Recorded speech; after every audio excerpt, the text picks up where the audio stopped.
Hello everybody, welcome back to another video on the Gringotts channel. Today we're going to be breaking down the new LEGO Gringotts set. We finally have the official pictures for the set, and in this video I will be explaining why I'm not a massive fan of it. If you do enjoy it, then make sure to subscribe as well as like the video and turn on notifications so you don't miss out on any of the latest LEGO news from me. But with that being said, everyone, let's dive into it. And before I begin, I just want to say today's video is sponsored by bricknews.co. Link to them will be in the description below. Essentially, they are a LEGO news site and they have a raffle going on at the moment, which will cost you $5 Australian to enter, or $3 USD, or £2.50, and you will have a chance to win set 75192. The UCS Millennium Falcon rules are on the screen right now, but let's take a look at the new Gringotts set. So this is what it looks like, and if I'm being completely honest with you, when we first heard the rumors of this set a while back, this set was one of my most highly anticipated sets of the year, along with the Avengers Tower and the Disney Castle. And now the fact that this set has got officially revealed, honestly, I'm not really a massive fan of it. And I'm going to explain why in this video and why I don't think it's really worth the money, and if I will actually end up picking this thing up. So I think that the set overall, it's a nice idea and everything. However, I think the fact that it has the rail cart system underneath, it's a nice feature, but it definitely wasn't necessary. And it's a pretty expensive set as well. It's going to be $430, and it includes about 4,800 pieces. And a lot of the pieces have been used for the bottom rail cart system, because if you look at the actual Gringotts building itself, it doesn't look that great. When we heard the rumors, I was expecting this set to be absolutely huge. In Diagon Alley, Gringotts is supposed to absolutely tower over all of the other buildings from Diagon Alley, but it's just not the case with this set. And we actually do have some pictures of the set connected to the other Diagon Alley modulars, and you can see what I mean by that. You do get the dragon as well, which actually looks fine. I'm not really fussed about that. I think the build is quite nice, and I'm glad that they did include that.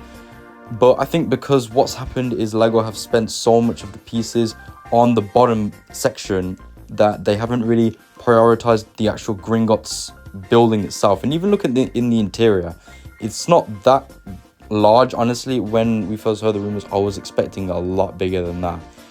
It's quite tiny, which is pretty unfortunate. It's quite, kind of a shame if you ask me.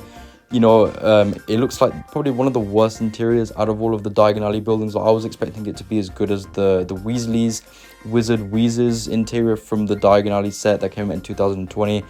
But no, this just doesn't look that great. I do appreciate the minecart system underneath. I think that is highly detailed. However, if I'm being completely honest with you, no one really asked for the minecart system. When we first heard the rumors, I didn't hear anyone say they wanted the minecart system underneath.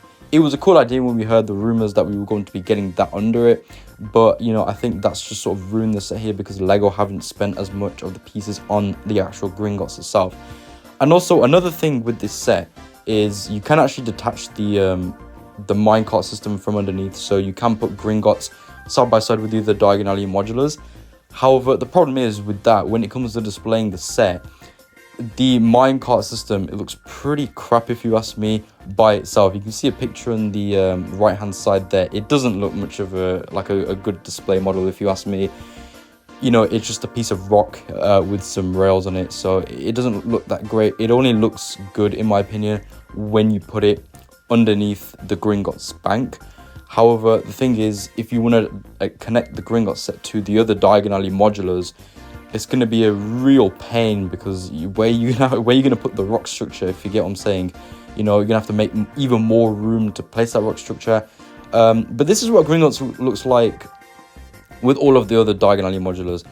And all I got to say is it should be a lot taller. Like, the Gringotts is supposed to absolutely tower over all of the other modulars. It's almost the same height as the Weasley shop.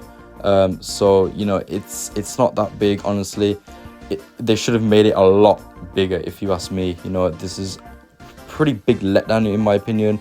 And also, it just doesn't look as big compared to the other buildings. It should have been a lot wider as well. I mean, the Weasley shop and the quality Quidditch supplies look a lot bigger and wider than the Gringotts bank, which is something really unfortunate. You can also display it at this angle, which I think makes it look a little bit better. However, it still doesn't look that big. I think the problem with this set is it's too tiny. It should have been bigger. LEGO should have ditched the minecart system. And even though it's really cool, that minecart system, you've got all the vaults inside and you have the railway, and you can actually move the carts and everything all the way down and recreate the scene from the first film, because they actually give you Harry Potter and Hagrid from the Philosopher's Stone, and then they also give you Harry from the Deathly Hallows, which I think is a really nice thing, but the minecart system shouldn't have been in this.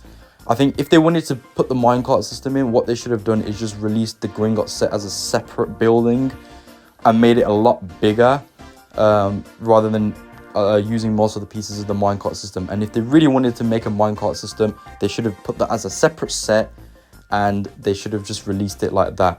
And I think that would have benefited the set so much. I think the model would have looked a lot better than what it looks like at the moment.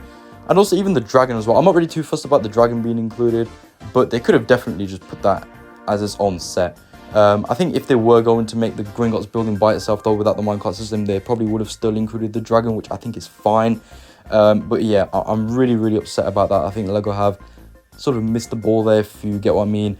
And it is quite unfortunate that LEGO didn't really do the best job they could with this set. You know, this was one of the most hyped sets of the year for me, but it is quite underwhelming in my opinion. And also one thing I want to talk about is the price. Now, I think the price is completely justifiable. $430 for 4,800 pieces roughly is a decent value in my opinion. However, the problem is a lot of people aren't going to be able to afford that. And it's sort of a similar case with Diagon Alley itself. That came out in 2020. It included 4 buildings and retailed for £350, which was quite expensive. And LEGO could have definitely just released each one of those buildings by themselves, and they could have made a ton of money, because I know a lot of people who just wanted the Weasley set, but they had to go out and buy the whole thing to get that one building. And I think it's sort of a similar case with this. A lot of people who wanted Gringotts just wanted the actual Gringotts Bank. They didn't really care too much about the minecart system underneath. And I think it would have been a lot more beneficial if LEGO just didn't put the minecart system, because that would have actually decreased the price as well of Gringotts. And if people wanted the minecart system, they could have bought the other set. And in fact, that would have racked up to a little bit more money. But I think the advantage of that is, for the people who didn't want the minecart system like myself, I'm not really too bothered about that. But now, if I'm going to get this set, I'm going to have to find a space to put that minecart system. They could have just bought the building, and I think that would have been a lot better. And they could have got a nice, big, detailed Gringotts instead of what LEGO have just put out. You know, it's too small in my opinion. It doesn't do the job properly. If you ask me, you know, it's just not that great in my opinion. I think it would have been a lot more advantageous if they did that instead of putting the minecart system underneath. But there we go, everyone. With that being said, this is the end of the video. If you did enjoy, then make sure to smash that like button as well as subscribe and turn on notifications so you don't miss out on any of the latest LEGO news from me. Let me know down in the comments below what you think of the new Gringotts Bank. Will be buying it or not? I probably will buy this set, to be fair. I know I did say that I'm not really a massive fan of it, but I probably will buy it just to complete the collection, as I do have Diagon Alley and really need a Gringotts to connect that to. I'll talk to you guys soon, so peace out, see you later, and bye bye.